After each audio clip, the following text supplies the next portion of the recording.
Hoy tengo el gusto de presentar en la tertulia sabatina a un amigo, a alguien que admiramos, al amigo Fabio Alejandro Mariño, más conocido por muchos como Hipólito. Fabio es un hombre de campo, viene de Sátiva, Boyacá, como lo dice, un pequeño poblado escondido allá eh, en la Boyacá, en donde surgieron muchas cosas durante la historia de Colombia, no solamente en la historia del proceso libertario, sino también después en la historia de Boyacá, la historia de la industrialización, porque así a los antioqueños hablen mucho de la industrialización, la industrialización de Colombia nació gran parte de Boyacá, que después la llevaron a Medellín, a otros, y después fue expandiendo por el país, está bien. Fabio es un hombre que nació, como él dice, se crió dentro de los campesinos, en escuelas rurales. En su libro habla bastante de su escuela, su formación, escuela pública, y también reconoce el influjo que puede haber tenido en él los profesores de las escuelas que quedan y donde viven ellos también, porque los profesores rurales, y sobre todo en épocas anteriores, eran parte de la sociedad que lo recibía y en donde pasaban años y años formando. Eh, Fabio es también politólogo, administrador público, y se dedicó, después de su desmovilización del M-19, se dedicó, perdón, en 1990, a ser gestor de paz. Tarea que no ha abandonado después de 30 años, sigue siendo ese invitado que puede hablar de una realidad que vivió y no de una realidad que le contaron. Por eso, para nosotros hoy, poder contar con un gestor de paz, tanto los que tuvo en los diálogos con Belisario Betancourt, como con Virgilio Barco, y que conoció la historia de la desmovilización que hemos tratado de repetir en el país continuamente, y no todas nos han salido bien, todas han tenido muchas dificultades, pero ¿con quién más podríamos hablar de eso que con Fabio Mariño y su grupo que en el momento tomaron las banderas? Eso hoy, realmente, nuestro invitado, queremos dialogar sobre él como persona, sobre sus experiencias, sobre cómo se formó y por qué tomó esas decisiones y cómo llegó luego a ser parte fundamental de ese proceso de paz con la M-19. Para terminar luego de que llegara el proceso de paz, pasó por unos caminos difíciles, como la desaparición de su hermana o las propias torturas que fue sometido, y que hoy, después de unos años, a que dice él que la tomó en el momento, decidió perdonar. Yo creo que el perdón también es una faceta de los valientes, y de pronto lo que quisiéramos hoy escuchar. La tertulia no es una tertulia de diálogo, es una tertulia, perdón, una tertulia de diálogo cerrado, una tertulia de diálogo abierto. Que yo haré una pregunta introductoria, Fabio podrá participar, pero los asistentes podrán hacer sus preguntas, sus comentarios, con el fin de que sea una conversa más bien rica, en que todos aprendamos algo de la historia y de lo que escribe el amigo Fabio Alejandro. Fabio, bienvenido. Julito, muchas gracias.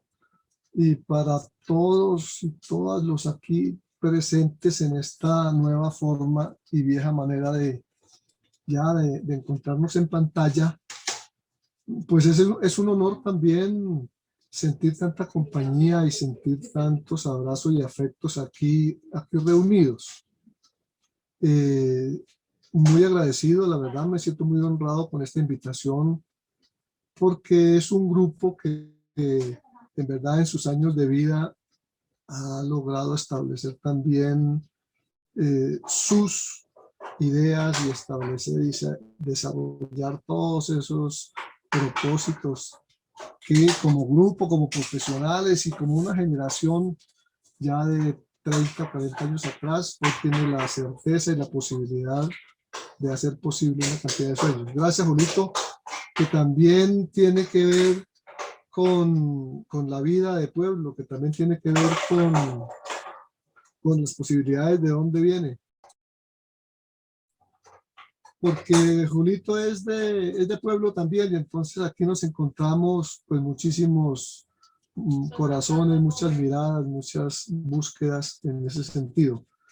Reitero el agradecimiento por la invitación y claro, muy orgulloso, muy honrado y muy dispuesto a conversar sobre un tema que me parece muy importante por la actualidad y la exigencia que hoy el país vive, que la ciudadanía vive, que siempre hemos tenido, pero que seguramente ya nuestros hijos y nuestros nietos hoy tendrán que enfrentarse de una manera mucho más directa, que es la reconciliación, la convivencia, la construcción de la paz. Y ese valor que me propongo hoy compartir con ustedes, por una invitación tan generosa, es el perdón. Un valor ciudadano, un valor cívico, un valor humano que para mi caso nace de las dificultades de la guerra, nace de las dificultades de las situaciones que vivimos en la violencia, pero que también me he exigido mucho para no hacerle apología a la guerra. Aunque es una circunstancia humana, es un valor, es una decisión personal que tomo, la del perdón, aunque viene de esas circunstancias duras de la vida, también me he hecho la exigencia y un esfuerzo grande para no hacerle apología a la guerra, para no hacerle apología a los tiros. Entonces, no, disponible, dispuesto y muy contento de estar hoy aquí. No, Fabio, ¿por qué no entramos en materia? Hablamos de Fabio niño, de Fabio campesino, que nace en un pueblo, como nacemos casi todos los que estamos acá. Al fin y al cabo, yo creo que Colombia es rural. Hoy, a que nos concentremos en las ciudades, el origen nuestro en general es rural. ¿Por qué nos cuentas, Ativa? Ativa, hoy me hablaba de unas cosas interesantísimas, porque ese municipio refleja lo que es gran parte del país. Hábleme del Fabio, hijo y parte de una familia campesina. Con gusto. Sí, en la casa de un pueblo campesino, de una vereda campesina, de un pueblo pobre, como en fin, como los muchos pueblos de Colombia. Ese es un niño que crece en la alegría y en la libertad del campo, en la libertad de un pueblo que en esa época, hay muchos pueblos de hoy, sin los miedos, sin los temores y sin las restricciones de libertad con las cuales uno vive en el campo. Ese niño estudia en una escuela pública de maestra, de aquellas escuelas donde en un mismo salón había 3 y 4 cursos. En un rincón estaba el curso primero, el curso segundo, en fin, esas eran las características de las escuelas de los pueblos. Y mm, Sátiva es un municipio que corresponde a 3 identidades, que es Sátiva Norte, Sátiva Sur y Sátiva Viejo, que es el poblado principal que yo lo reivindico porque, porque es un solo territorio, es un solo rinconcito escondido de la geografía colombiana, en donde incluso por la misma situación geográfica pareciera que la violencia política del 40 y del 50 por allí pasó por un lado, porque esos pueblos son escondidos en un rinconcito amable de nuestra geografía. Como queda muy cerca, queda en la ruta bolivariana, queda en la ruta de la entrada del Ejército Libertador por el páramo de Spilva y Socha, nuestra historia en el aprendizaje escolar fue muy vivo sobre esos acontecimientos. Entonces, ese niño, hijo de una familia de 8 hijos, ese niño de los menores, fue creciendo en la formación de una escuela pública pobre, de un pueblo pobre, pero rico en los acontecimientos de la historia, sobre todo. Veíamos la historia patria y veíamos a Bolívar en vivo, conocíamos sus rutas, conocíamos de sus campañas libertadoras, de sus batallas. Era una presencia muy, muy importante, era una presencia familiar con el Bolívar que crecimos en el ambiente escolar de estos pueblos. Muy joven, muy pronto, me ganó una beca por la generosidad de amigos que muy jóvenes también habían salido de ese pueblo a rebuscarse la vida, porque de esos pueblos la gente sale a rebuscarse la vida por las situaciones propias económicas. Entonces me ganó una beca y termino estudiando interno en una institución pública también, en Facatativá, donde paso pues los mejores años de mi juventud. La infancia y la niñez la paso en la libertad, en el ámbito familiar, en los oficios caseros, en todo lo que se vive en un pueblo y en el campo. Y luego la juventud la vivo con toda la intensidad en un colegio de Facatativá, que es un colegio técnico industrial interno, y allí obtengo uno de los títulos más importantes que tengo, que es el título de bachiller técnico industrial. Hasta ahí es ese niño, ese joven, que luego se enfrenta a la vida de todo muchacho que sale de bachiller a buscar trabajo, y entonces me encuentro ahí con 2 accidentes, los más importantes de mi vida, los más bellos que he tenido. El primer accidente que tengo después de ser bachiller es el de ser vinculado como maestro, como profesor en un colegio oficial aquí vecino de Bogotá, vecino a Facatativá, que es el municipio de Chía. Y estando en esas, como dicen las señoras aquí en el campo, estando en esas y estando ya vinculado, nombrado de profe, sin haber sido operado, sin tener experticia de preparación, o me retiro, y si lo haciendo debo hacerlo bien. y ahí ingreso a la Universidad Pedagógica Nacional a estudiar una licenciatura. Y son esos tiempos en que se aparece la mejor esquina de mi vida, que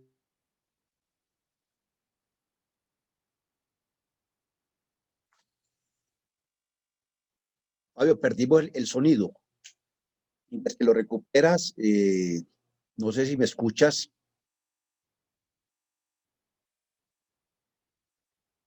La historia de Fabio y el municipio de Ativa es muy importante porque Colombia tiene, eh, a pesar de que Ativa tiene menos de 5.000 habitantes, alrededor de ya, 1.500 habitantes. Fabio, ¿volviste? No es que Fabio vuelve, entonces Colombia tiene alrededor de sí, señor, 172 municipios. estoy ya de pantalla. Fabio, sigues con problema de sonido.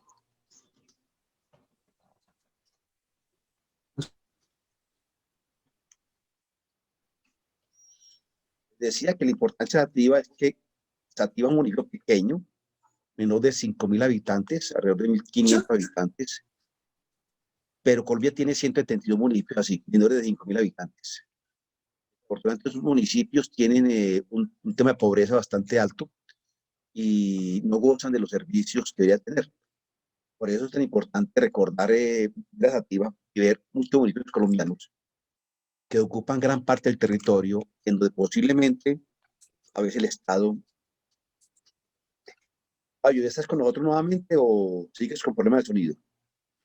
Sí, señor, lo estoy escuchando. Es que cuando voy a compartir pantalla Ok. me saca el sistema. Un momentico, Entonces, busco aquí quería qué le compartir hago un aquí para par que pueda de hacerlo. fotografías, pero Inténtelo conversamos. ahí, inténtelo ahí.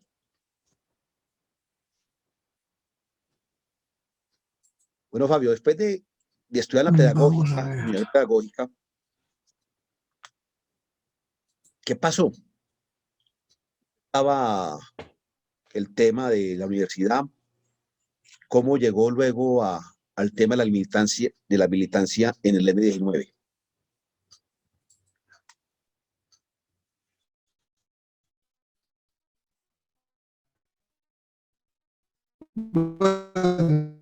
Entró y se pudo ver.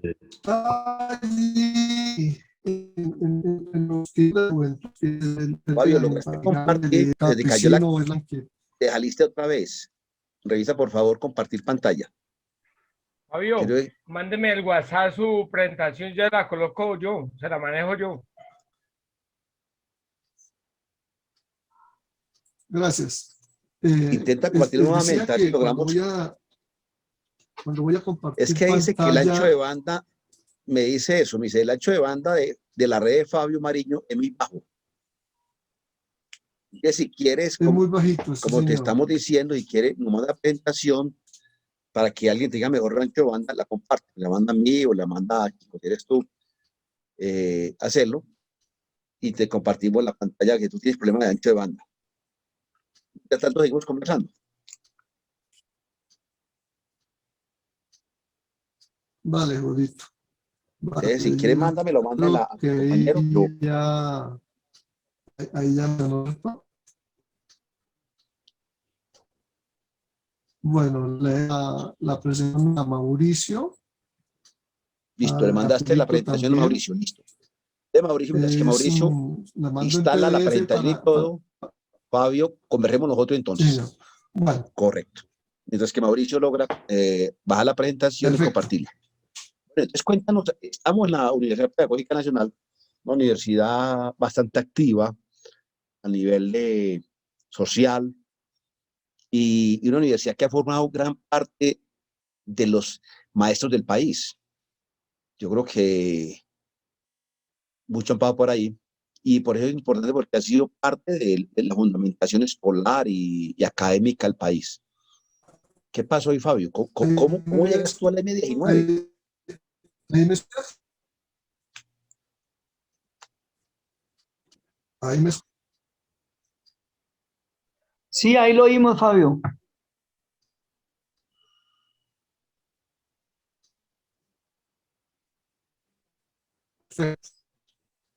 Entonces decía que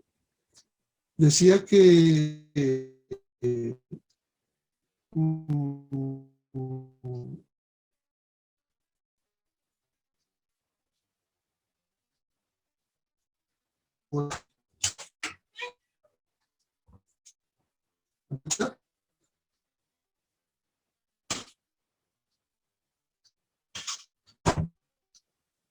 Fabio, posiblemente por el celular no podríamos tener mejor señal.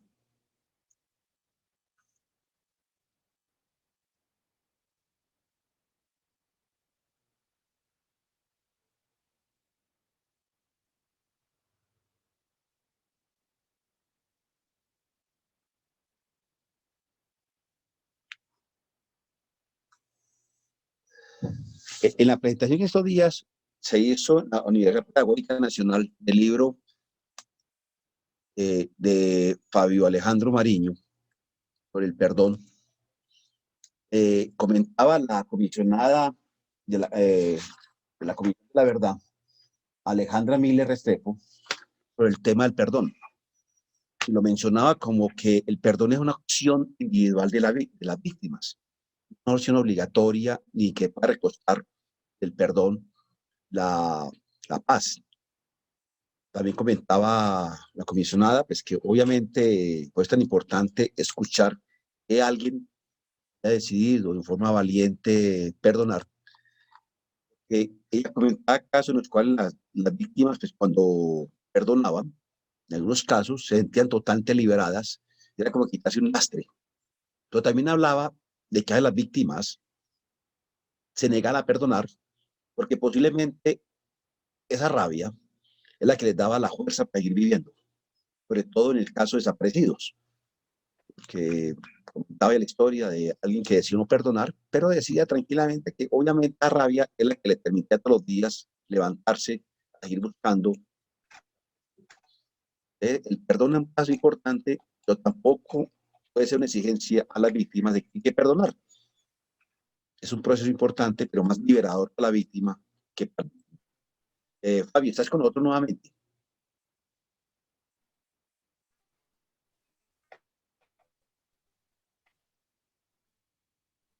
Tiene el micrófono activo, pero no te escuchamos.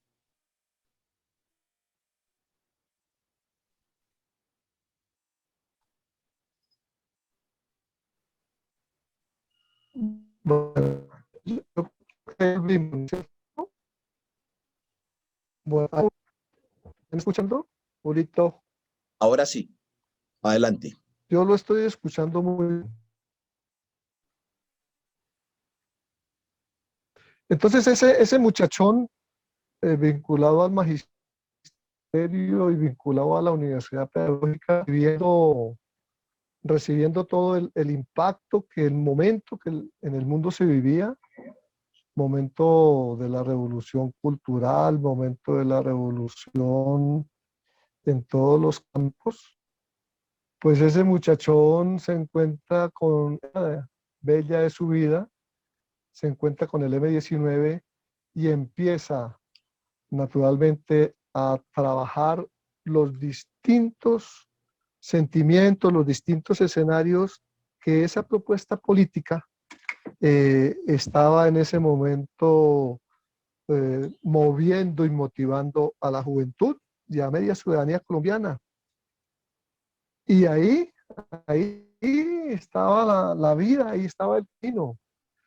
Y es por esos años del 77 cuando suena aquí en el vecino, en la vecina esquina del centro de nuestra Centroamérica, suenan los llamados de la revolución que un joven la veía como suerte y entonces sin permiso nos fuimos para Nicaragua a colaborar en la construcción de lo que en ese momento la juventud, en ese momento quienes militábamos en un proceso revolucionario, libre, entre otras cosas, muy liberal, muy propio de una nueva forma cultural de la vinculación política, estábamos militando.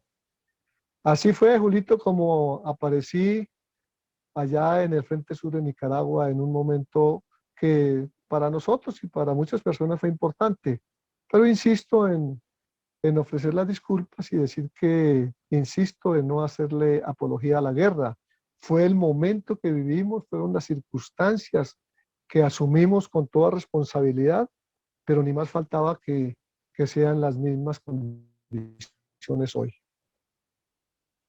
Sí, las circunstancias han cambiado y se aprendió de que ese no era el camino y ustedes toman una decisión posterior de desmovilización. Fabio, pero antes de llegar a la desmovilización,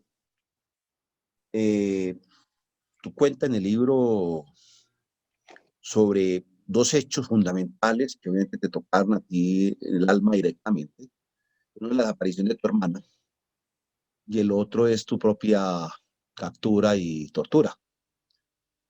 Pero antes de hablar de esa parte dolorosa, yo sí quisiera que de esa época de Nicaragua, puedas contarnos una anécdota de que tú consideres que fue de las muchas experiencias que tuviste allí, eh, algo corto de que una anécdota o un caso que tú dices que podía ser como reflejo del sentimiento de un joven que está en un país como Nicaragua, ante el sueño de la revolución sandinista.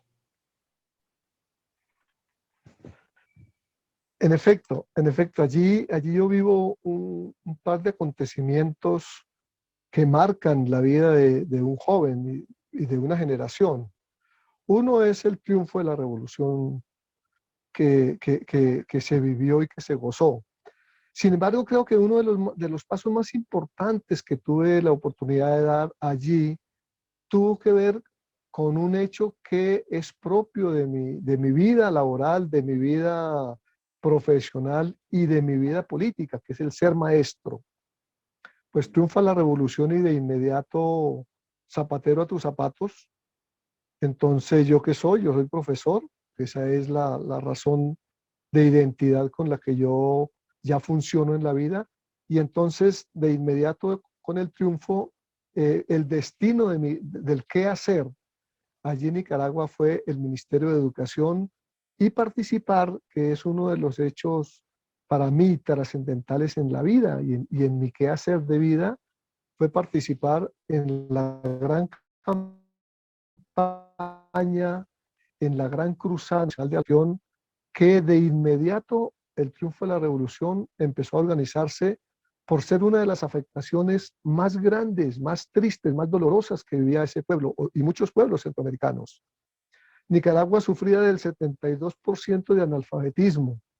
Por lo tanto, una tarea inmediata a realizar fue la gran cruzada de alfabetización y qué mejor para un joven maestro el desarrollo de su quehacer pedagógico, poner en práctica lo que estaba aprendiendo aquí en la Universidad Pedagógica Nacional y poner en práctica lo que ya estaba trabajando en el Colegio Nacional de Chía.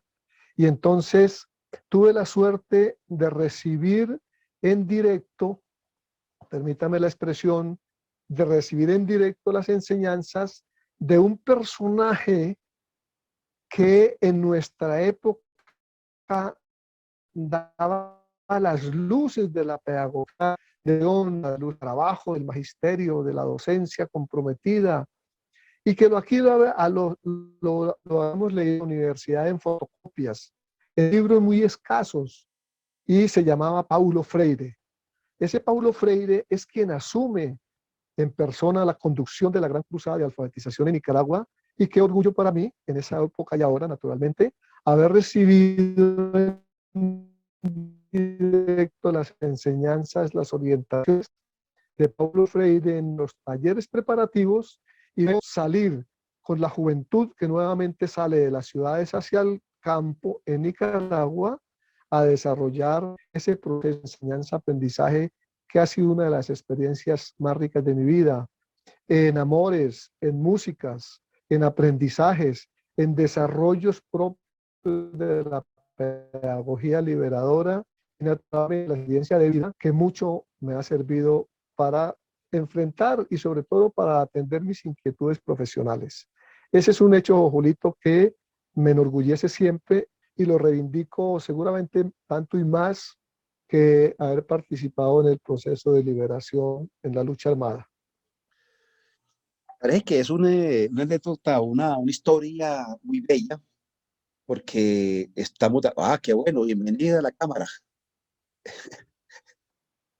muy bueno, porque definitivamente la educación reivindica que era parte de liberación de las almas, de la gente. Si la gente, el analfabetismo prácticamente nos deja atrapados en la ignorancia, pero la educación es algo vital y tú has sido siempre maestro.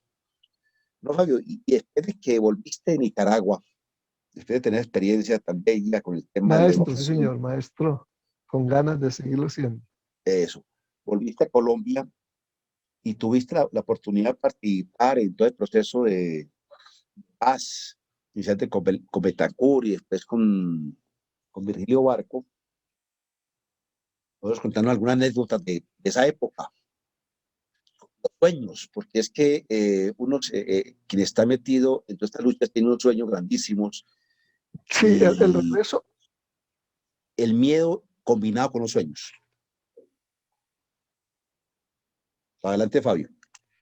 el regreso a Colombia se da porque el olor de la guayaba, la atracción apasionada que es uno de los valores que en el M19 trabajábamos mucho como conceptos ideológicos por encima, por encima de postulados que en la época eran muy fuertes sobre el socialismo, el marxismo, el comunismo. El M19 desarrolla otra propuesta política que tenía mucho que ver con los valores nacionales, con el rescate de esas diferencias nacionales de los comuneros, de Nariño, de La Pola, de Bolívar, de las Manuelas, porque hay la Manuela Beltrán, la Manuela Sáenz, la Antonia Santos. Los valores nacionales eran más cercanos a nosotros. Y entonces regresar al país era regresar a desarrollar esa política mucho más sentida en carne propia, en el corazoncito. Y claro, regreso a Colombia y las actividades propias de nuestro quehacer, de nuestra dimensión política como M19 y de nuestra propuesta que tenía mucho que ver de la democracia en armas, del diálogo nacional, de luchar por esos valores nacionales que se resumían en la justicia social, me llaman y me convocan a las tareas propias de la época, propias que tenían mucho que ver con la propaganda que el 19 desde su plataforma política militar desarrollaba. Como seguramente no me interesa el contar las anécdotas militares, porque no lo acostumbro a hacer, sí debo contar, sí compartir que ese encuentro en la clandestinidad es un golpe que la persona en su corazoncito lo tiene que recibir y asumir en soledad. La clandestinidad es un escenario de mucha soledad, sobre todo cuando uno trabajaba en la lucha urbana, de mucha soledad, de muchos esfuerzos. No lo quiero llamar sacrificio porque era una decisión que tomábamos para hacerlo. Y entonces ir a visitar a los viejos, por ejemplo, ver aquí a Sátiva, a visitar a los amigos, a los viejos, era todo un proceso de exigencia, de seguridad, a la vez de cuidados para no poner en riesgo, ni más faltaba, a las personas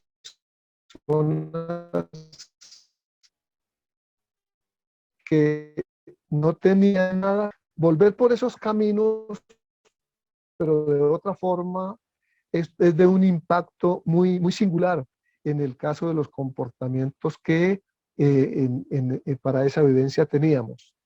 Y estando en esa, Julito, estando en esas tareas, moviéndose en los desarrollos de las actividades propias de la lucha del M19, pues una tarde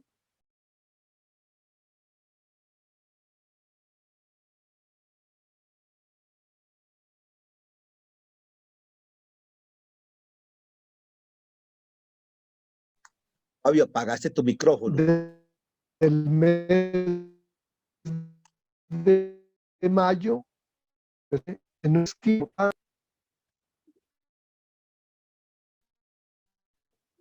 Ahí, ¿cómo me escucha?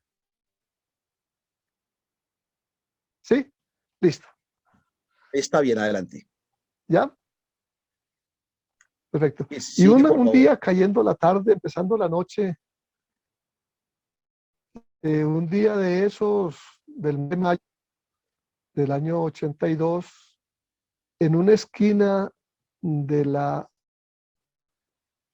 Bogotá, de la ciudad que arropa al que vive en la clandestinidad como al que vive legalmente, a esa ciudad que es para todos y es de todos y a veces maltratada por todos.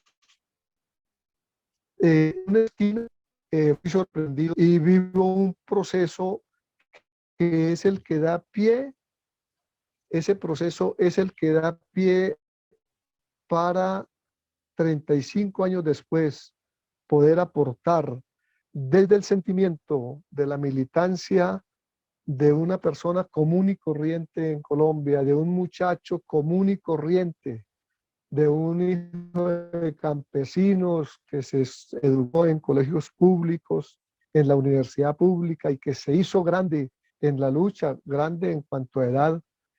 Me sucede esa tarde de mayo la captura y posterior desaparición durante 3 semanas de ese combatiente del M-19 que se llamaba Hipólito.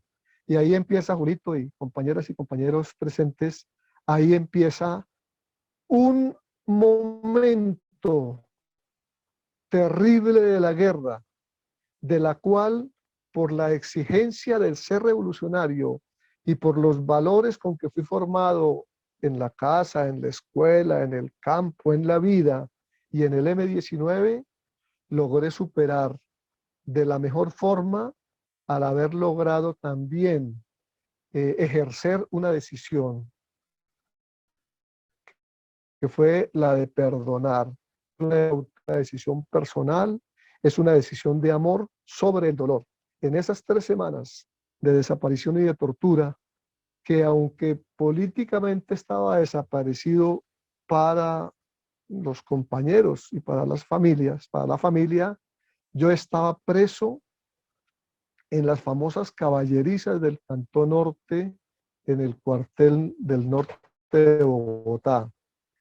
Estando preso en las caballerizas, de triste y famosa recordación en la época, después del asalto que el M-19 hizo al Cantón Norte, donde robó más de 6.000 armas, se volvió muy famoso ese cuartel, se volvieron muy famosas las caballerizas porque miles y miles de personas, muchas vinculadas al M, muchas más sin estar vinculadas al M-19, fueron capturadas y pasaron por las caballerizas sufriendo las torturas del Estatuto de Seguridad que el binomio Turbay Camacho Leiva orientaron e impusieron después de haberlo aprendido en el Cono Sur por las enseñanzas que la Escuela de las Américas del Ejército Norteamericano en Panamá y en Estados Unidos desarrollaba. Ese acontecimiento triste de la guerra, ese acontecimiento perverso de la tortura, ese dolor tan grande que en lo humano se vive, fue el que me permitió también asumir el reto de ser revolucionario y de demostrarlo.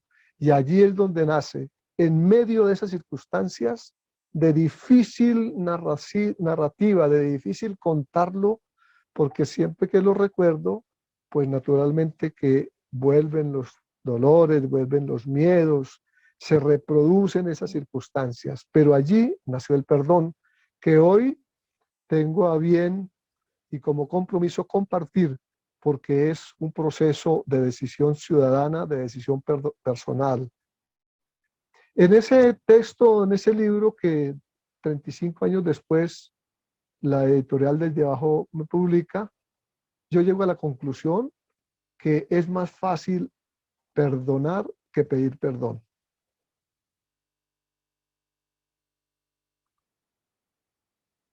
Fabio, esa frase es una frase bien compleja sobre pedir perdón. Tú tuviste situación y hoy estás diciendo, yo he perdonado. Eh, pero viene el tema también del victimario. Ahora, pues, de este proceso de paz que hemos tenido con la FARC en el último año, pues volvieron frecuentes las escenas de pedir perdón de unos y otros. ¿Tú qué consideras ahí que, que juega en la mente del que está, del torturador? ¿Cómo consideras ese punto y cómo recibes el perdón que tú ahorita hablas? Enseguida de que me responda, le doy la palabra a Julio Alberto Sáenz, que está alzando la mano. Adelante, Fabio. Gracias, Julito. Es que mm, resulta que el perdón, al ser un valor ciudadano, al ser una actitud humana, al ser un parte de un camino en la búsqueda de la armonía, de la reconciliación, de la paz, de la convivencia, exige una serie de comportamientos. El perdón exige una serie de hilos, de tentáculos muy sensibles, y uno de esos es la posibilidad que tiene el ser humano de tomar la decisión en franqueza, en verdad. Cuando, cuando los torturadores se enfrentaban con ese ser esposado, maniatado, absolutamente en estado de indefensión, porque siempre desnudo, siempre esposado, siempre amarrado en las frías y duras noches bogotanas, en la celda con la losa fría de las caballerizas, donde huele a todo, huele a estiércol de caballo, huele a orines de ser humano, huele a sangre de uno, mejor dicho, huele a sangre, huele a muerte. Esos torturadores que se enfrentan a esa persona también le exigen a él, a esa persona, le exigen la grandeza de su vida. Y si uno está animado en su compromiso y si uno está en la certeza de su vida, entonces uno tiene que enfrentarlos desde la posición de combatiente, como en efecto yo lo hice. Allí es donde nace la capacidad del ser humano de perdonar. ¿De perdonar a quién? Al que ve que está cometiendo el absurdo, el error, la bestialidad, la brutalidad. A eso hay que perdonar. Por eso digo, es más fácil perdonar que pedir perdón. Y entonces, ¿qué sucede con la pregunta, Julito? ¿Qué sucede con los que tienen que pedir perdón por los errores, por las bestialidades que como seres humanos han cometido? Pues tienen que elevarse a la dignidad del respeto, tienen que juntarse con la necesidad de vida y de armonizarse también consigo mismo, de creerse posibles acreedores de un beneficio, como es el beneficio de la armonía de la vida.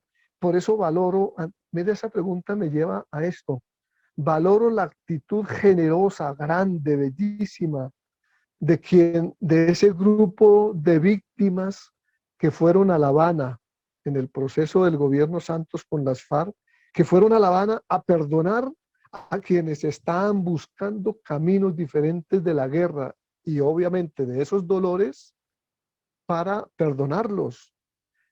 Recuerdo mucho a la señora de la familia Turbay del Caquetá, que fue allá como representante de ese grupo de personas que en Colombia han recibido el golpe, el aletazo, el bofetón de la guerra. Allí se junta entonces la capacidad humilde, sencilla, muy seria y muy humana de pedir perdón y la capacidad grande y generosa de saber perdonar. Fabio, excelente comentario. Le voy a la palabra al tocayo Julio Alberto Sáenz, quien alzó la mano. Y le pido a todos que quien quiera intervenir, alce la mano y vamos dando el turno para que participen en la conversa. Julio, bienvenido. Tocayo, gracias. Qué gusto encontrarnos aquí con Fabito también. Un saludo. Es grato volver a encontrarnos, aunque sea por estos canales virtuales. Muchas gracias. Gracias. Leyendo el libro, Fabio, pues hay varias cosas pero voy a referirme por ahora a una para ir en el hilo que llevabas de el perdón. En general, digamos que el perdón es asociado con unos valores, ya sea de orden religioso, ya sea de orden espiritual. Y la pregunta que hago es por qué en esa época Mandela estaba preso, Gandhi sigue siendo un referente, etcétera. ¿En algún momento llegaste a inspirarte en algunos de estos líderes para también pensar en el perdón, o fue cuál es, digamos, más allá de lo que tú estás narrando de corazón, qué te impulsa a ese perdón tan genuino? En efecto, Mandela estaba ya preso y había mucha, Julito, muchas gracias. Discúlpame, un saludo muy fraterno y claro, alegría y honrado en tenerlo aquí. Había mucha literatura, Julito, nosotros leíamos historias de vida. Yo había tenido la oportunidad de conocer dirigentes sandinistas, dirigentes de la Revolución Centroamericana que habían pasado por procesos terribles de la tortura y habían salido superiores al enemigo. Uno de ellos, Tomás Borges, por ejemplo, a quien cito en el libro, había conocido historias de revolucionarios salvadoreños que habían sido capaces de superar la ignominia y sobre todo la maldad y la perversidad que los seres humanos cuando toman la decisión de hacerlo mal, lo hacen. Había conocido aquí experiencias de compañeras del M-19 que habían superado con su dignidad, con su decoro, con su ética, con sus valores propios, habían sido capaces de superar los dolores terribles de la tortura, de la humillación. Había conocido ya la historia de Vera Grave, quien fue torturada de manera criminal, y muchas otras compañeras de nuestro entorno revolucionario y compañeros. Ya Álvaro Fayad, Iván Marino Espina ya habían sido torturados. Entonces, eran anécdotas, porque no se había escrito sobre ello, eran anécdotas, eran decires, eran historias que entre nosotros circulaban y que iban haciendo mella en cuanto a saber que nos enfrentábamos a un enemigo, llamábamos en esa época, de esas características. Más aún, debo confesarlo, nunca nos preparábamos para eso. Nunca nos preparábamos contra la tortura, porque no había tiempo de prepararnos contra el dolor cuando estábamos soñando y construyendo era el futuro, la alegría, la felicidad. Estábamos soñando en la construcción de un país nuevo. Pero frente al ramalazo de la circunstancia y frente a la situación, entonces, claro, había ánimos, había voluntades y había una fuerza de espíritu que nos acompañaba. Esas fuerzas, haber conocido la historia de Salvador Cayetano Carpio, de Ana Guadalupe, de revolucionarios sandinistas, de la Doris Tijerino, del Tomás Borges y muchos otros, en ese momento, cuando estoy allí en medio de la tortura y en el desespero de vida, porque no me encontraba en las mejores condiciones ni físicas ni de libertad, pero sí anímicas. Al haberme encontrado allí con esos recuerdos, mucho me ayudaron para saber enfrentar al enemigo que tenía al frente y para saber comportarme como lo que yo quería ser, un revolucionario. Y es esa circunstancia, Julito, es esa circunstancia de los valores en la política, sumados a los valores de vida recogidos, como ya lo dije, en mi infancia, en el hogar, por mis viejos, en especial por mi vieja en la escuela, los que me llevan a tomar una decisión trascendental en medio de la tortura la parte de los acontecimientos que vivíamos. Esa visión es defender el compromiso adquirido, defender la palabra empeñada, defender a mis compañeros, a mis amigos, y defender era cuidar la información, resguardar la información que yo tenía. Y como la tortura está hecha es para sacarle la información al ser humano que siente, que le duele la aplicación de las cosas terribles que los humanos pueden hacerle a otro ser humano indefenso, la tortura. Y ante esa debilidad que el cuerpo va teniendo, con el hambre, con la desnudez, sin dormir, con los golpes, con las distintas situaciones que iba sufriendo en el desgaste físico y la fuerza moral resistiendo y fue política del amor avanzando, pero las circunstancias otras, las del dolor también avanzando, es en ese momento en que tomo una decisión trascendental. Decisión trascendental que no era extraña a los acontecimientos de nuestra vida, pero en otras circunstancias. Y esa decisión fue no permitir que la tortura lograra su objetivo, que era sacarme la información, llegar a ese escenario terrible, al precipicio de la delación. No podía llegar a ese escenario. Y es cuando tomo una decisión trascendental de vida. Y discúlpeme, por favor, lo comento, pero en su momento fue así, hoy es distinto. Pero frente a ese enemigo que avasallaba con su capacidad de organización, de implementar la tortura, de imponerla, de desarrollarla de manera ingeniosa y organizada, yo tenía que enfrentarme como combatiente que era. Y ese enfrentamiento lo asumí como un combate más. Y ese combate, si tenía que perder la vida, tenía que perderla defendiendo lo que quería. Y así asumí una decisión, la decisión del suicidio.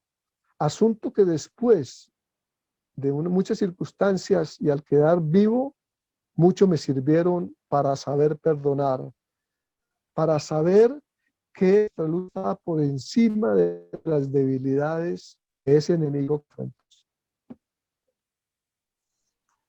Muchas gracias, Fabio. Fabio, usted en ese escrito y lo que nos narra, se pregunta uno, ¿y tus viejos, tu vieja, esos coterráneos de Játiva, que ahora nos acompañan algunos? ¿Qué pensás en ese momento acerca de la decisión tuya de estar en ese bando? ¿Cómo se enfrenta la sociedad familiar y todo esto a esa decisión tuya personal? Los viejos no conocían muy a fondo esos trajines de la vida. Ellos ya sabían en qué andábamos dos hermanos del M10. Ya sabían, pero no tenían apagado. Y supieron de realmente ya se boletearon, ¿no? Yo me fui a sus días de la familia porque creía que nos íbamos con mi hermano, nos íbamos a un escenario de lucha con la posibilidad de no volver. Esa era la circunstancia de nuestra decisión juvenil. Más aún, para no crearle dolores y situaciones tristes a la familia, ocultamos ese destino. Sin embargo, ya estando allí, en los momentos del triunfo hay algunas fotografías que publican aquí en Colombia, y aunque me aparezco con otro nombre, para la mamá y para el papá y para los familiares la fotografía no es extraña. Esa boleteada para la familia les indicó que yo no estaba en México estudiando, a donde les había dicho que me iba, sino que estaba en un proceso revolucionario. Muy pronto de ese proceso, entonces ellos saben en qué andamos, saben que andamos en el M19, pero no conocen esos caminos, esos detalles, de tal manera que cuando yo soy capturado y desaparecido, ellos no lo saben. Ellos sufren cuando empiezan a sentir ya, ahí sí, con la captura mía, la persecución que las fuerzas de seguridad del Estado le hacían a las familias con el capturado, buscando información, buscando armas, buscando todo lo que les interesaba buscar, y que en la tortura se concentraba para que esa persona entregara la información y entregara los bienes que su organización lo tenía. Por lo tanto, mis viejos empiezan a sufrir a partir de que saben que estoy capturado, de que saben que estoy desaparecido y que estoy detenido. Y ahí sí ya comprenden en una mayor dimensión en qué están metidos sus hijos. Y bueno, y amigos, ¿no? Y en la pregunta de los amigos de Sátiva, claro, amigos de Sátiva y amigos del colegio empiezan a conocer más porque el gobierno y saca unas informaciones que se la entrega a los medios de comunicación como siempre. Entonces saca las fotos, unas fotos que me han tomado y sacan la noticia de que cayó el terrorista tal y que cogieron al terrorista tal, y entonces ahí sí sale con el nombre de Fabio Alejandro Mariño, pero en nuestra vida sigue siendo el Hipólito. Y empieza a conocerse un poco más en el seno familiar y en el seno de los amigos nuestras actividades insurgentes, nuestras actividades políticas. Y tengo una anécdota para contarles de mis viejos. Aunque los amigos, muchos amigos en los pueblos sienten vergüenza por la decisión política que toman sus hijos contraria a la que ellos quisieran, en últimas, allá en el fondo del corazón, yo supe, mejor dicho, me comentaron esos amigos, de que mi papá y mi mamá se sentían orgullosos del hijo que tenían. Y esto lo supe porque alguna vez un amigo, tomándose unos tragos con mi papá, algo le dijo, y me cuentan que el viejo sacó de su bolsillo el recorte del Tiempo y El Espectador que tenía en el bolsillo y les mostró y les dijo, vea, este sí es el hijo que yo tengo. Lo mismo mi mamá y unos hermanos que, aunque no simpatizaban con el pensamiento del M-19, pues tampoco dejaron de querer a su hijo que estaba metido en esas circunstancias. Excelente recuerdo, muy bello. Yo quiero darle el saludo y la palabra a Eduardo Alape. Eduardo, bienvenido. Julio, muchas gracias por este espacio. Un saludo a los compañeros. Qué bueno mirar caras conocidas que hacía rato no nos mirábamos. Un saludo de Bucaramanga. Y quería, Fabio, establecer, tú hablabas del perdón como un valor humano, pero también como una expresión. Quería saber es qué tanto libera el perdón, tanto al ofendido como al que agrede. ¿Cómo ves esa sensación de liberación y cómo fue pues lo que sentiste? Gracias. Eduardito, qué bueno tenerlo por aquí.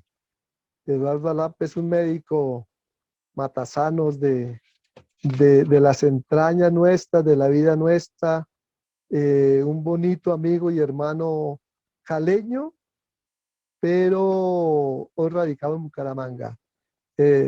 Eduardito, valoramos mucho su abrazo. Empiezo con esto. Nelson Mandela dijo, al salir por la puerta de mi libertad, supe que si no dejaba atrás toda la ira, el odio, el resentimiento, seguiría siendo un prisionero.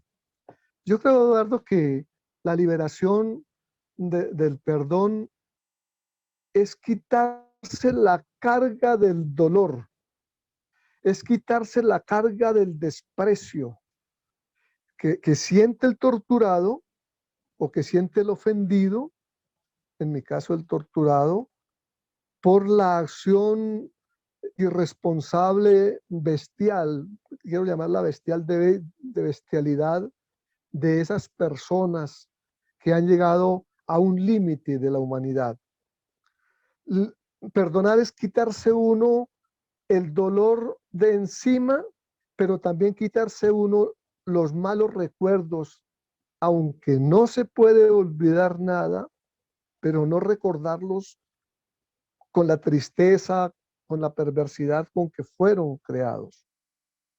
Yo he sentido y comparto con las muchas personas que han tenido la oportunidad de perdonar, yo he sentido que perdonar es nutrirse uno, ya no del dolor que sufrió por la afectación, por la ofensa que le hicieron, sino nutrirse uno por las riquezas que de esas circunstancias aprendió. ¿Cómo no voy a valorar que en medio de la tortura, que en medio de esa situación de dolor para los familiares, para los amigos, para los compañeros, se hubiese dado, por ejemplo, un acontecimiento, Eduardito, de una grandeza de amor y de solidaridad que no tiene límites para contarla y para medirla? Resulta que como estaba en esa situación de desaparición, que no sabían dónde estaba, un compañero del M-19 dedicaba sus tareas propias del M-19 en la búsqueda, en la indagación, en la pesquisa por ese desaparecido. Encontró un dato, encontró una información que le llevaba posiblemente a encontrar un camino para buscarlo. Así que organizó un grupo de amor, organizó una operación de locura amorosa y desde un apartamento organizaron una operación de búsqueda. Se vistieron de médicos y de enfermeros y al haber recibido la información que a una persona torturada y golpeada permanentemente, en 3 ocasiones ya la habían llevado al hospital militar, porque ese fue mi caso. Al hospital militar me tuvieron que llevar los torturadores para cuidarme de no morirme antes de darles la información. Pues bien, ese compañero organizó esa operación del amor, de búsqueda, se vistieron de enfermeros, de médicos y alcanzaron a ingresar, a penetrar al hospital disfrazados y comprobaron que yo estaba vivo, lo que llevó a la denuncia y a que yo me salvara, porque con la denuncia de que estaba vivo y con las organizaciones de derechos humanos obligaron al ejército a llevarme a la cárcel, o sea, dejarme de torturar. ¿Cómo no se va a nutrir de vida un acontecimiento de esos cuando ese combatiente es salvado por la acción de los otros? Y quiero decirles aquí, porque ya pedí autorización y ya puedo contarlo, que esa persona que organizó esa operación del amor, ese operativo de búsqueda, es mi hermano, el que aparece ahí escondido detrás del Bolívar Mago, del Bolívar de Ruana. Esas eran acciones de solidaridad, de amor y de compromiso que juntan luego. Esto no lo supe en ese momento, esto lo supe mucho después, pero juntan luego para su respuesta, Eduardito, a la liberación, al descargarse uno de dolores y mejor vivir con los amores, con los buenos recuerdos que esas malas circunstancias permitieron también. Fabio, sí, me parece excelente lo que me has contado, una gran enseñanza de todo sentido humano también, y la familia, como la familia se vincula, aunque no comparta todo lo nuestro, pero se vincula ese lazo de sangre y de respeto también por nuestras propias ideas. Pero tú llevas 30 años como gestor de paz. Yo quisiera como pasar a otro capítulo que nos hable de trabajo de gestor de paz. ¿Qué ha pasado estos 30 años? ¿Cómo ha sido el trabajo de gestor de paz? ¿De qué te sientes orgulloso? ¿Qué quisieras como compartirnos desde el alma, como tú hablas, acerca del trabajo maravilloso que haces durante los últimos 30 años, que es toda una vida? Toda una vida, sí. Una cosa muy importante en esa gestión de paz es que yo al principio me llamaba un apóstol de la paz, al principio hace 30 años.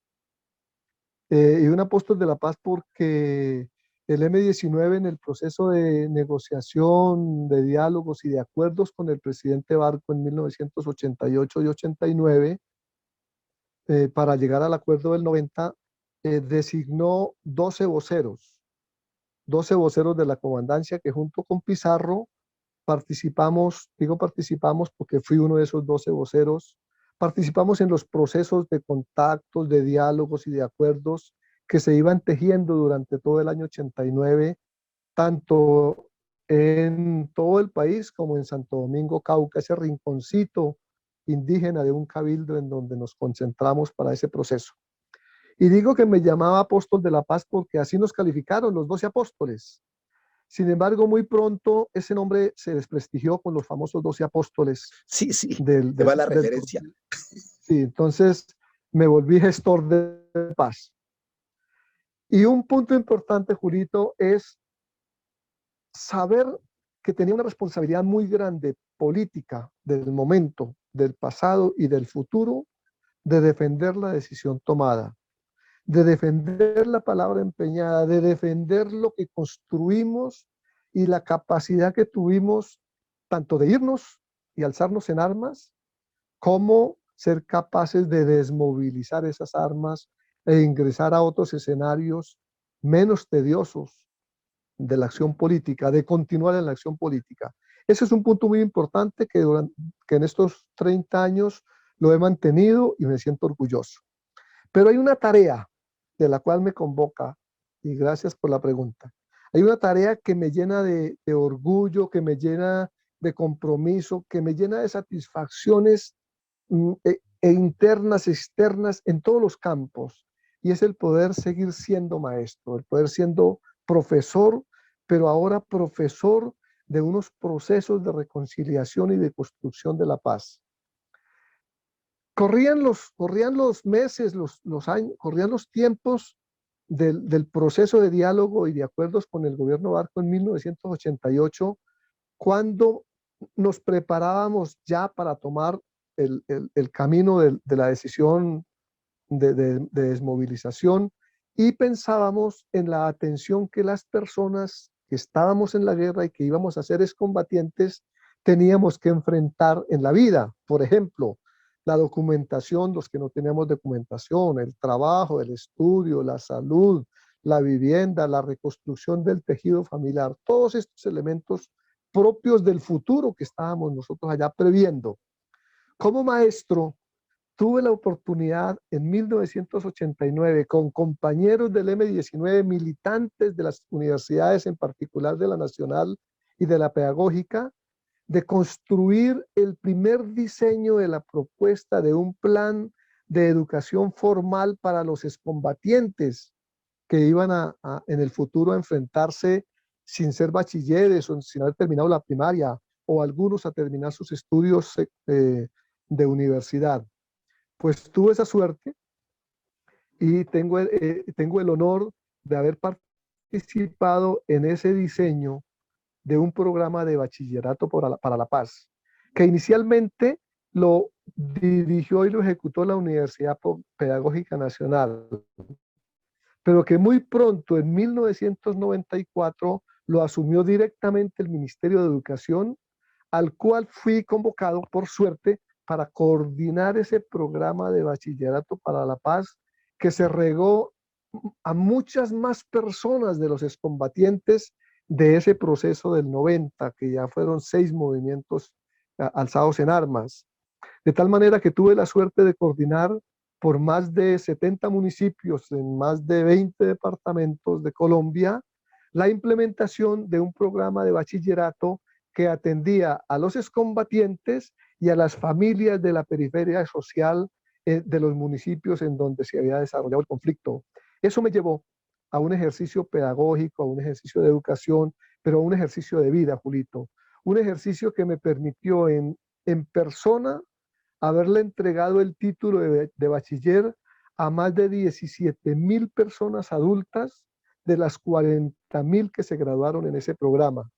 Esa entrega en persona del título de bachiller a un adulto de más de 30, 40 años que por muchas dificultades de la vida no había podido estudiar ni graduarse de bachiller y que necesitaba sus estudios para mejorar su calidad de vida, es un orgullo, es un honor y es una felicidad que siempre me acompaña.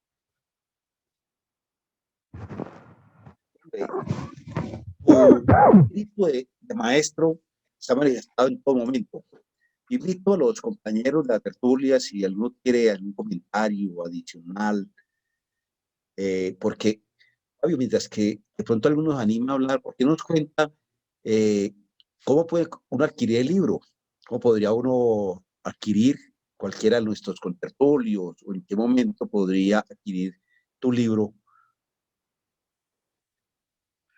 Gracias, Julito. Sí, sí, claro, muchas gracias por esa cuña, porque sí, estos son ejercicios que uno mismo tiene que enfrentar en su organización, en el diseño y obviamente en la impresión y distribución. La editorial Desde Abajo como editorial generosa que es, lo ha puesto en distintas librerías del país.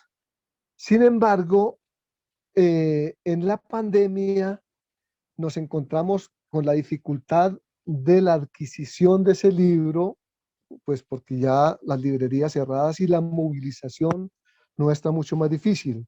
Entonces, estas empresas de distribución que han sido tan eficaces y se han desarrollado con tan buen ejercicio en este tiempo, hay una distribuidora que se encargó de hacer el ejercicio de hablar con los interesados, responderles y ponerlo en la puerta de su casita, llevarlo al hogar, llevarlo a la casa. Entonces, ahora, Julito, si me permite, doy el teléfono y el correo Oh, claro, de necesito el la... teléfono y el correo para publicarlo en el chat. Ah, perfecto, perfecto. Entonces voy aquí a tratar de enviártelo con mucho gusto. Esa buena actividad, perdón, esa buena actividad de la distribuidora ha sido un ejercicio excelente porque facilita la adquisición del texto, que entre otras cosas es de una producción pues sencilla, de muy buena calidad, porque es una editorial muy seria y nos sirve a nosotros también porque nos toca fajarnos en eso.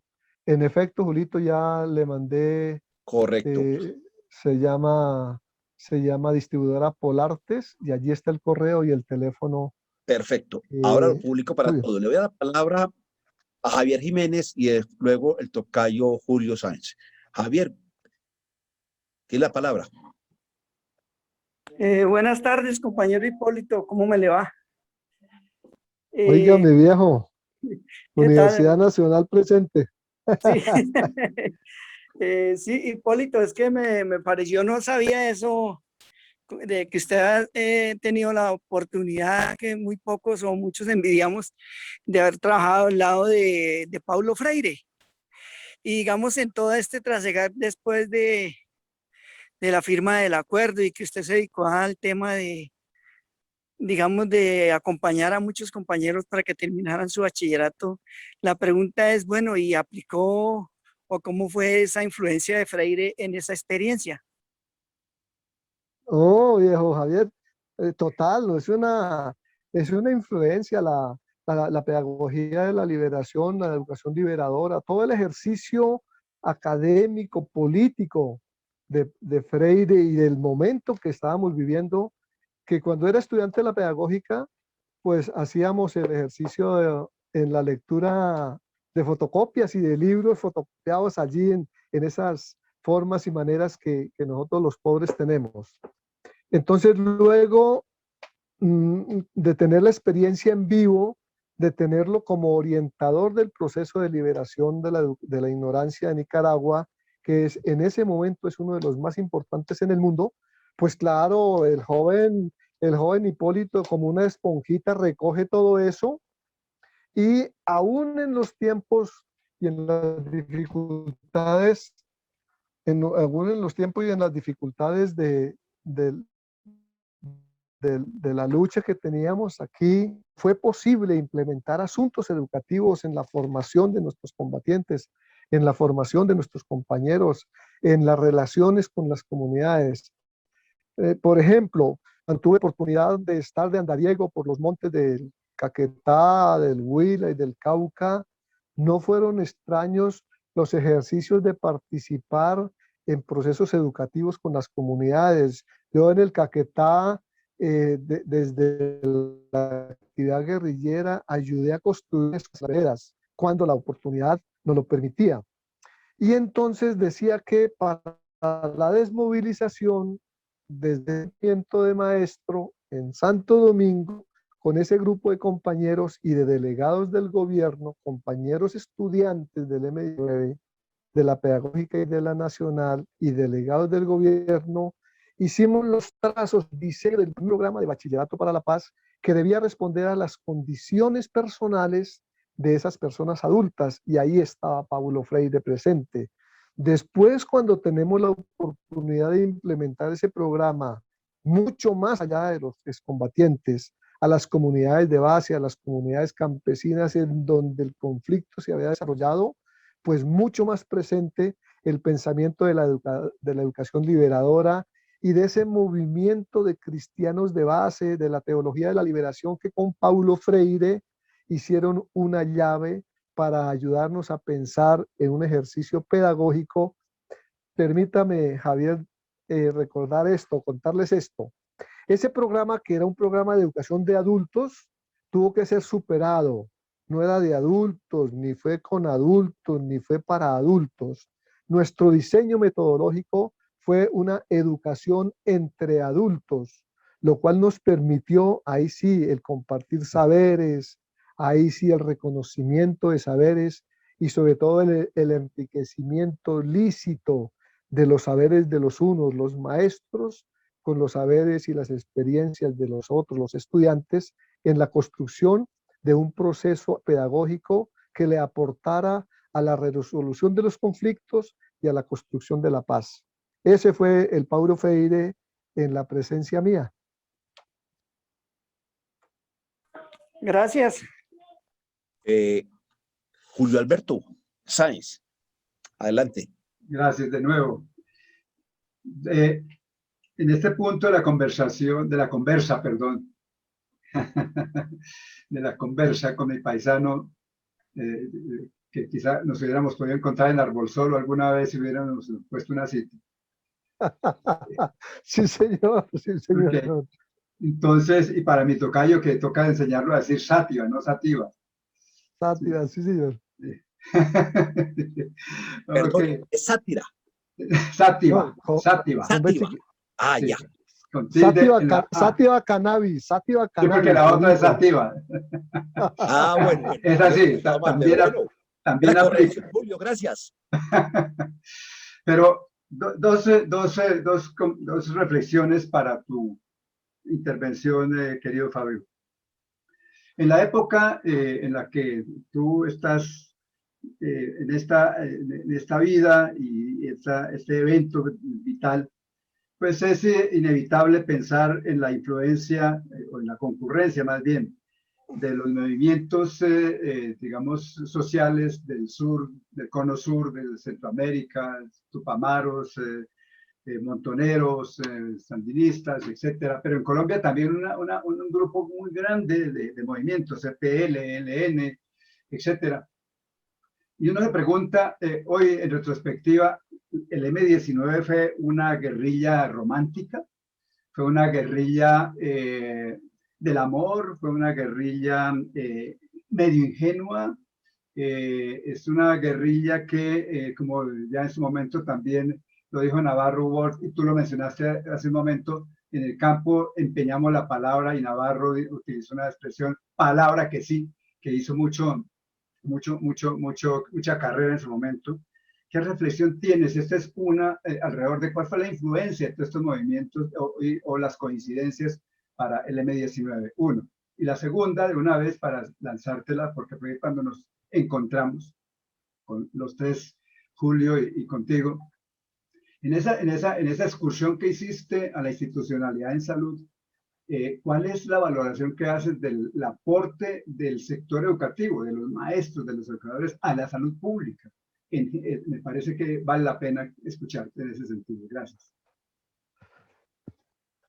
Julito, gracias. Gracias porque me tocas desde Alborzolo hasta... Qué bueno, qué bueno. Bueno, empiezo por la última. El aporte del magisterio, el aporte de la enseñanza, el aporte de la educación en el tema de la salud nos ayudó mucho a concentrar un esfuerzo didáctico, un esfuerzo pedagógico en el tema de la participación ciudadana frente al derecho a la salud, frente a la defensa de sus deberes, de sus derechos y a la promoción de sus deberes, que en esa experiencia de la Bogotá Humana, de la Alcaldía de la Bogotá Humana, logramos establecer en un ejercicio que valga la pena comentarlo. En efecto, fue motivo de 3 reconocimientos internacionales y 2 convocatorias a concurso internacional, que fue el ejercicio de promover el derecho a la salud, un ejercicio institucional que se llamó Punto por el Derecho a la Salud. Era una tarea, fue una tarea y ojalá vuelva a ser una tarea del ejercicio pedagógico, del ejercicio de la educación ciudadana para entender, dimensionar y asumir tanto los deberes como los derechos que tiene la persona, la familia, la ciudadanía, la comunidad, la ciudad, en este caso nuestro país, nuestra nación, frente a la salud. Entonces, yo resumo, Julito, en esa enseñanza del magisterio, es en construir el hecho pedagógico y la didáctica, el mecanismo, el instrumento, la herramienta para que haya una comprensión fácil desde la ciudadanía en el tema de los deberes y los derechos ciudadanos en el tema de la salud. Los PDS, Punto por el Derecho a la Salud, fue una experiencia que desde la Secretaría de Salud de la Alcaldía de la Bogotá Humana se implementó, se desarrolló y quedó en un punto muy alto, lastimosamente coartado con la continuidad de las otras administraciones. Pero bien, me toca el tema de los sentimientos del tiempo aquel y del momento. Mire, quiero contarles una cosa. Sátiva, que les decía al principio, es una trilogía, es Sátiva Norte, Sátiva Sur, y yo reivindico a Sátiva Viejo, y los que están aquí de Sátiva saben muy bien cuál es el valor para nosotros de esas ruinas en Sátiva Viejo. Bien, ese es un pueblo muy cercano, pasando una cordillera y un páramo de Huina, es muy cercano a las tierras y a las breñas santanderianas. Por lo tanto, el acontecimiento de 1965 y 66 de la aparición del ELN en Simacota, Santander y en todo ese territorio, tuvo unas influencias de noticias y de hechos que por nuestras tierras pasaron. Por eso decía al principio que en ese rinconcito por ahí pasaban los caminos de la historia. Siendo yo muy niño, vi en la pared de la alcaldía de mi pueblo, vi un afiche pegado allí de un señor de barba y de sombrero por el cual daban 1.000 pesos, vivo o muerto. Esa foto se quedó siempre grabada en mi ser y era la foto de Fabio Vázquez Castaño. Seguramente ese niño, por el nombre de Fabio Vázquez y mi nombre, pero también por las inquietudes que el mundo le iba dando a uno, porque mi papá tenía un radio transistor Sanyo de 4 bandas y ahí sintonizábamos muchas cosas y entre otras sintonizábamos la ya muy querida Radio Habana, Cuba. Radio Habana, Cuba. Entonces, había en esos infantes, en esos niños, había inquietudes. Y mis hermanos mayores, que ya estaban estudiando en Tunja y en Duitama, ellos llegaban con otras ideas y las hablaban y uno de niño las escuchaba. Por lo tanto, no fue extraño que en algún mes de abril por ese pueblo pasara gente armada y le impactara a uno quiénes eran. Más tarde vine a saber que eran esos andariegos del ELN que también influenciados por la época, por las revoluciones del mundo. Un poquito de historia, en el Cono Sur, las guerrillas de Argentina y del Uruguay en esa época se estaban desarrollando también, y todos esos vientos llegaban aquí, más la revolución cultural, más la revolución de los hippies en el mundo, en fin, es ese momento el que cuento en el libro, Julitos y amigos, cuento en el libro que en medio de la tortura y en medio de esas circunstancias tan dolorosos, tuve una película, viví una película, que es esa situación que seguramente en el campo es muy conocida, de cuando uno desanda los pasos.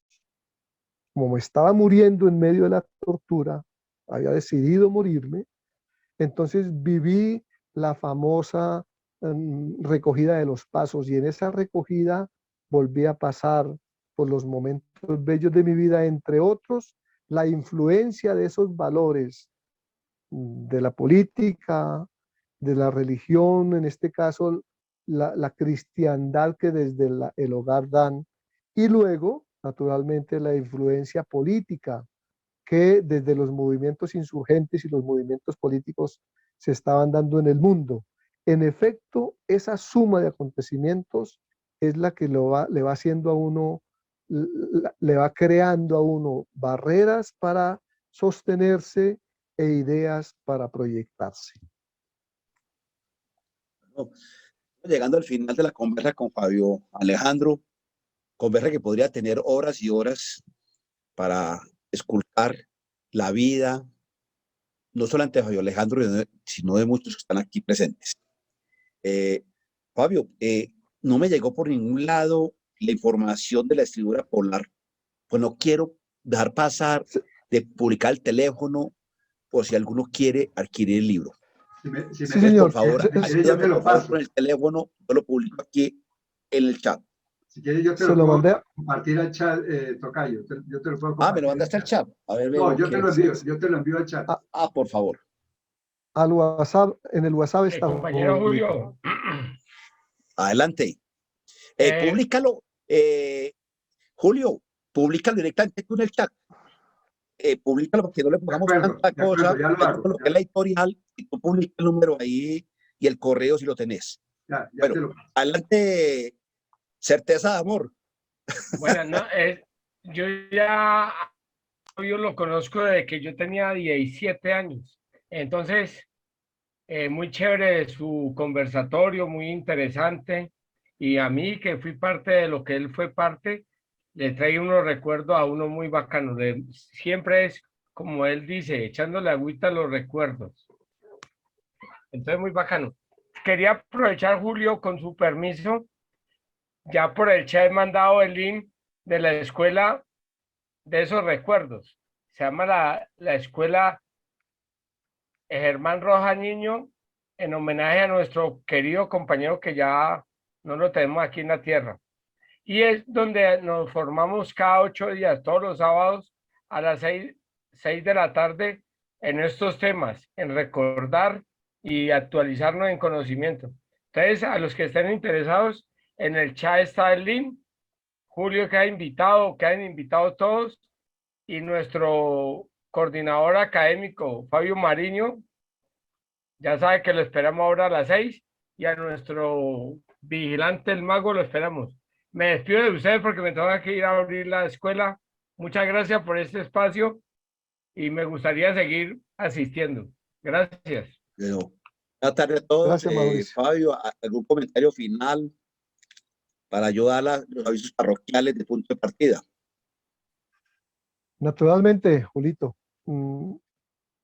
con un sentimiento muy grande de reconocimiento, de agradecer este abrazo y esta posibilidad de compartir, unos recuerdos que es necesario sacarlos, al sol, porque a veces se enmudecen. Por ejemplo, quisiera finalizar con dos cositas que son de muy el sentir de la vida. Estoy convencido que pedir y dar perdón es una noble tarea que reclama actitudes generosas nacidas desde el recóndito sentir del alma. El perdón es un valor que me permite saber y entender en la más sincera reflexión y reivindicación de mi corazón que por lo que corresponde a mi vida, a mis sentimientos y herencias de lucha y del querer, hace ya mucho tiempo perdoné. Perdoné a mis torturadores el día que salí de las caballerizas. Los he olvidado porque no los recuerdo para odiarlos. Solamente no he podido olvidar a una persona de ese grupo de 13 torturadores que tuve, con el cual tengo una contradicción de vida. Al que no he podido olvidar, aunque creo que ya lo perdoné, es al médico que siempre estuvo pendiente en todas las 3 semanas del proceso de tortura, de aplicación del famoso pentotal, de curarme las heridas, de que cuando tuve la situación del suicidio, llevarme a salvar al hospital. Ese médico que siempre estuvo ahí pendiente de que no me fuera a morir antes de sacarme la información, no he podido olvidarlo. Así pues que contarles también que a veces cuando paso por la carrera séptima con calle 100, ya sea caminando, en bus o en cualquier transporte, no es posible dejar desapercibido mi sentimiento. Me asaltan sin querer los recuerdos y la tranquilidad de mi alma. Se arrebata el cuerpo, se confunde con sensaciones tristes y angustias del pasado. Eso es normal que me pase. Lo debo manejar. Es un sentir, ese sentir no lo puedo atajar. De alguna manera reaparece el forzoso escalofrío de las madrugadas o la terrible soledad de aquellos días con sus tardes de zozobra, o el quemante frío de las noches, o los punzazos que daban los corrientazos, o la angustia del ahogamiento.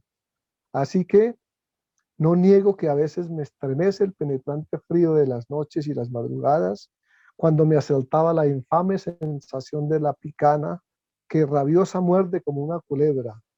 No niego que a veces me afecta el dolor de una aguja candente cuando se mete entre las uñas. No niego el miedo que tengo de ir al dentista por el ruido de la fresa que me recuerda los dolores que me causaron.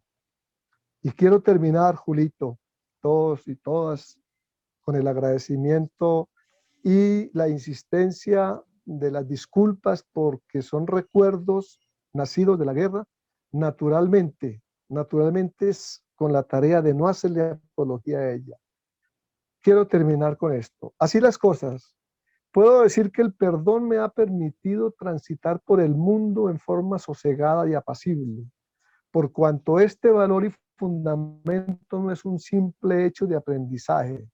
El perdón es suma y multiplicación de las relaciones humanas que requieren un permanente germinar para ascender hacia donde se mueven de manera constante y entremezclados los sentimientos, los conocimientos, saberes, interpretaciones, actuaciones, diferencias, problemas, soluciones, disparates y hasta las rencillas tan propias de nuestra sociedad en la cual reposa la esencia del perdón.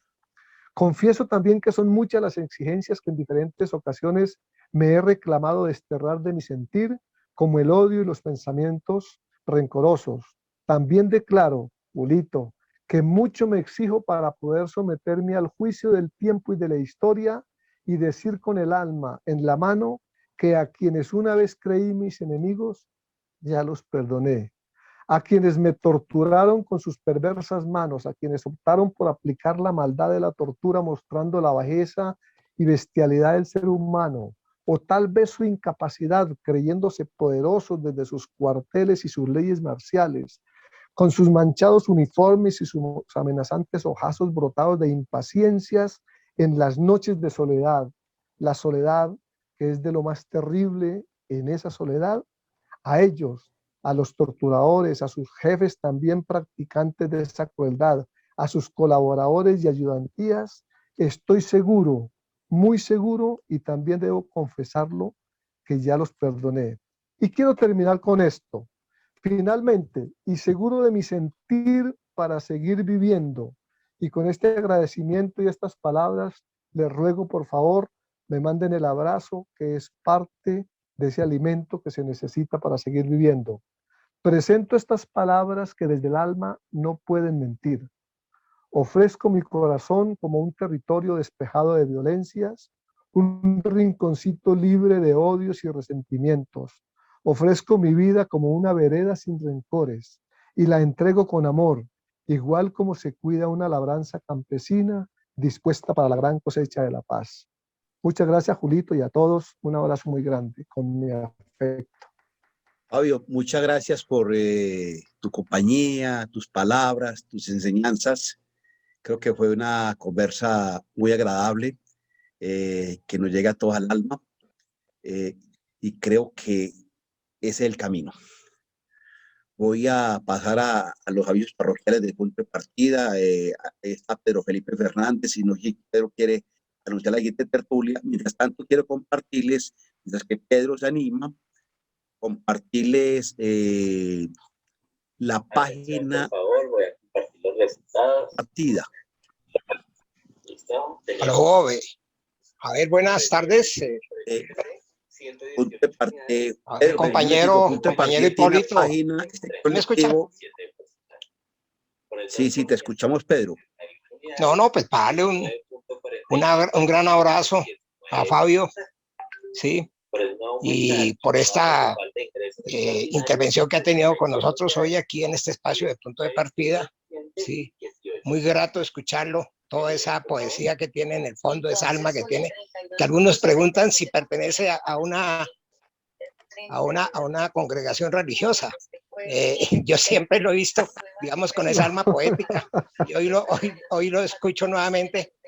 Fabio, de verdad que un abrazo grande.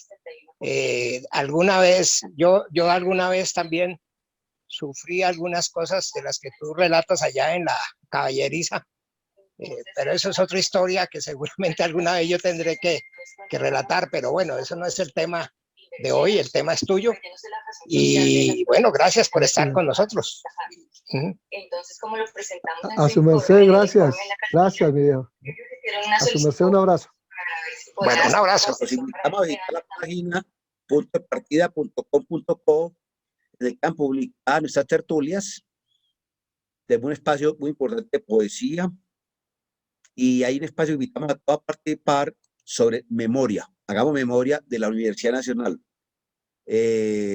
Los invito a visitar la página y acompañarnos cada 8 días. Pedro Felipe, ¿algún anuncio para dentro de 8 días? Pues tenemos ahí en el tintero un conversatorio, a ver si invitamos para hablar de los hechos que sucedieron en la Universidad Nacional en el 82, cuando ustedes recuerdan, yo creo que gran parte de los que hoy nos acompañan en esta tertulia recuerdan la desaparición y la muerte del profesor Alava. Entonces estamos viendo a ver si invitamos en esa oportunidad para el próximo sábado y hacemos una tertulia sobre ese tema. Eso es lo que teníamos ahí todavía, pero todavía lo tenemos en el tintero, Julio. Mantiene un buen volumen de ventas. No, y iremos hablando también con ellos. No resta Pero, más que agradecer a Fabio por su generosidad de tiempo y compartir acerca de su libro que surgió a muy buen momento, y a todos los asistentes. Nuevamente, como les digo, estamos acá, ya los esperamos por este canal. Un abrazo, muy buena tarde. Buena tarde, mil abrazos, 1019 abrazos. Buenas tardes para todos. Muchas gracias. Muchas gracias, Fabio.